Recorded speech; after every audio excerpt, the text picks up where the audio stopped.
আপনি কি ম্যাক্রামের কাজ শিখতে চান কিন্তু বুঝতে পারছেন না কোন কর্ড কিনবেন, কোথা থেকে কিনবেন বা কোনটা ভালো?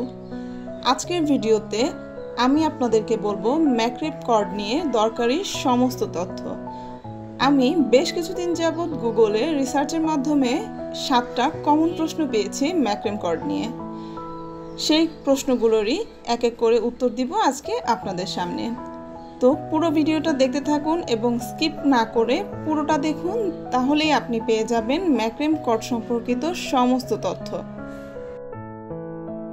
তো প্রথম প্রশ্ন ছিল, ম্যাক্রেম কর্ড কত ধরনের পাওয়া যায়? এই প্রশ্নের উত্তর হলো, বাংলাদেশে ম্যাক্রেমের 3 ধরনের কর্ড পাওয়া যায়। সেটা হচ্ছে single ply cord, 3 ply cord বা ব্রাইডেড কর্ড। আমি শুরুতে সিঙ্গেল প্লাই কর্ড সম্পর্কে বলছি। এটা অনেক সফট এবং স্মুথ হয়। এটা দিয়ে ওয়াল হ্যাঙ্গিং বা অন্যান্য যে কোনো ডিজাইন তৈরি করতে খুব সহজ। এরপরে একদম অ্যাভেলেবেল বাংলাদেশে সবথেকে বেশি যে কর্ডটা পাওয়া যায় সেটা হচ্ছে 3 প্লাই কর্ড বা টুইস্ট কর্ড। এটা 3টা সুতা দিয়ে পেঁচানো থাকে এবং অনেক বেশি মজবুত হয় আর একটু শক্ত হয়। তবে এই কর্ডটা দিয়ে কাজ করলে সেই প্রজেক্টটা অনেক মজবুত হয় এবং এটা দিয়ে টার্সেল বানানোটা খুব সহজ এবং দেখতেও খুব সুন্দর হয়। এরপরে আছে ব্রাইডেড কর্ড। এটা একটু স্ট্রেজি তবে অনেক টেকসই। হেভি প্রজেক্ট যেমন প্ল্যান্ট হ্যাঙ্গার বা ব্যাগের জন্য এই কর্ডটা ভালো।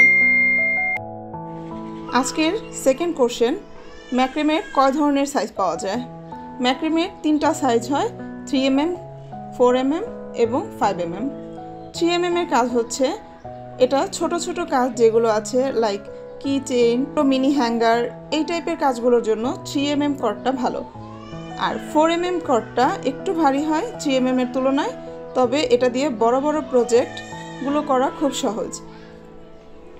যে কোনো ভারী কাজ, ওয়াল হ্যাঙ্গিং, সিকা বা দোলনাতেও অনেকে ব্যবহার করে এই 4mm কর্ড এবং এটা বাংলাদেশের সবথেকে বেশি ভালো পাওয়া যায়। খুব সহজেই যে কোনো জায়গায় গেলেই আপনারা এই 4mm কর্ডটা পাওয়া যাবে। এবার বলি 5mm কর্ডের কথা। এটা বেশ মোটা শক্ত কর্ড, খুব স্ট্রং একটা লুক পাওয়া যায়। যে কোনো অনেক বড় ধরনের প্রজেক্ট করার জন্য এটা ভালো। দোলনার জন্য এটা সব থেকে বেশি ভালো, কারণ দোলনা অনেক বেশি মজবুত হতে হয় এবং দোলনার যে বেল্টগুলো আছে সেগুলো অনেক মোটা করতে হয়। সেই কারণেই 5mm কর্ডটা দিয়ে করলে দোলনার যে মোটা শেপটা এটা খুব সহজেই চলে আসে। আজকের তৃতীয় প্রশ্ন, কয়টি কালারের ম্যাক্রেম কর্ড বাংলাদেশে অ্যাভেলেবেল? মাত্র একটি কালারের ম্যাক্রেম কর্ড বাংলাদেশে অ্যাভেলেবেল, সেটা হচ্ছে অফ হোয়াইট কালার। এখন বলবো, আমার সাবস্ক্রাইবার ফলোয়ার যারাই আছেন প্রত্যেকের একটাই কমন প্রশ্ন, ম্যাক্রেম কর্ড কোথায় পাওয়া যায়? গাইস, এখন আমি আপনাদের বলবো ম্যাক্রেম কর্ড কোথায় পাওয়া যায়। অনলাইনে ফেসবুক পেজ, দারাজ বা কিছু ইনস্টাগ্রাম শপ আছে যারা ম্যাক্রেম কর্ড সেল করে। এছাড়াও ফেসবুকে এখন অনেক পেজ আছে যারা ম্যাক্রেম কর্ডের অফ হোয়াইট কর্ড এবং কালার কর্ড দুইটাই সেল করে। আর আপনাদের যেটা জানার সেটা হচ্ছে ঢাকায় অফলাইনে কোথায় ম্যাক্রেম কর্ড পাওয়া যায়। ঢাকার ভেতরে ইসলামপুর, মিরপুর, যাত্রাবাড়িতে কিছু হোলসেলের দোকান আছে যেখানে আপনারা ম্যাক্রেম কর্ডগুলো পেয়ে যাবেন। এছাড়াও সবথেকে বেশি যেখানে পাওয়া যায় সেটা হচ্ছে ঢাকার চকবাজারে। ঢাকার চকবাজারের ইমামগঞ্জ মার্কেটে ঢুকতেই আপনারা দেখতে পারবেন অনেক ম্যাক্রেম কর্ডের দোকান রয়েছে, যেখান থেকে আপনারা পাইকারি বা খুচরা যে কোনোভাবেই ম্যাক্রেম কর্ড কিনতে পারবেন। হ্যাঁ, তবে অনেকেই সেখানে কেজি হিসেবে বিক্রি করে, আবার অনেকে মিটার হিসেবে বিক্রি করে। আপনারা অবশ্যই সেটা জেনে বুঝে তারপর কিনবেন। আজকের পঞ্চম প্রশ্ন, ম্যাক্রেম কর্ডের দাম কত, কি হিসাবে বিক্রি করা হয়? গাইস, ম্যাক্রেম কর্ডের দাম এক এক জায়গায় এক এক রকম, তবে নর্মালি এটার কালার, টেক্সচার এবং কোয়ালিটির উপর ডিপেন্ড করে দামটা নির্ভর করে।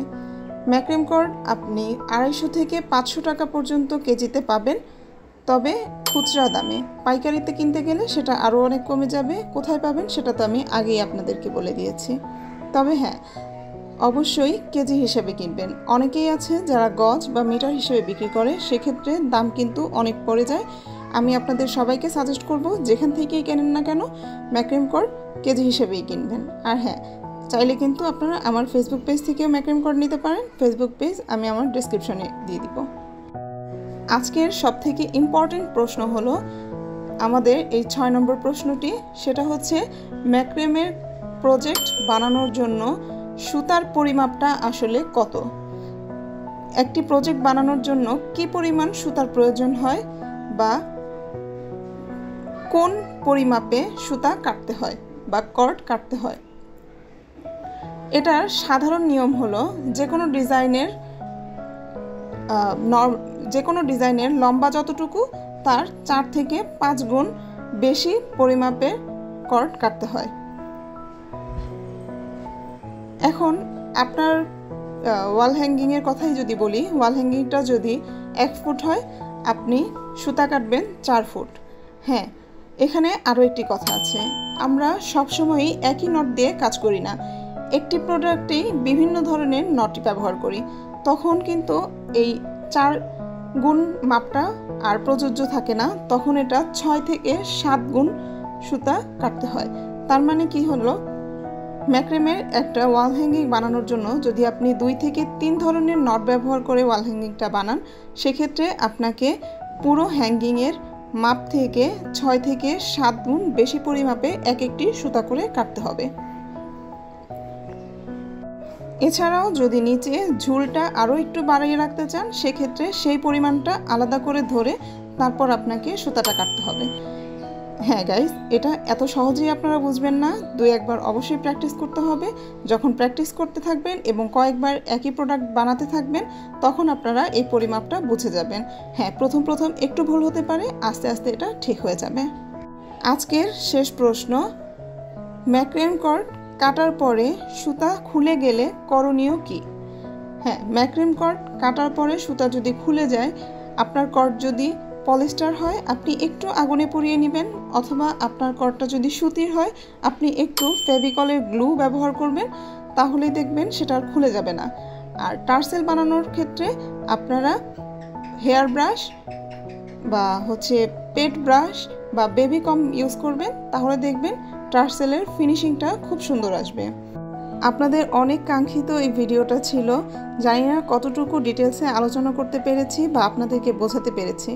যদি একটুও ভালো লেগে থাকে বা এই ভিডিওতে আপনারা একটু উপকৃত হয়ে থাকেন, তাহলে প্লিজ একটা লাইক এবং কমেন্টস করে যাবেন যে আদৌ কিছু আমি বোঝাতে পেরেছি কিনা। এরকম আরও সুন্দর সুন্দর ভিডিও যদি আপনারা চান, তাহলে প্লিজ আমার চ্যানেলটা সাবস্ক্রাইব করে রাখবেন। ভালো থাকবেন সবাই, ধন্যবাদ। আল্লাহ হাফেজ, আসসালামু আলাইকুম।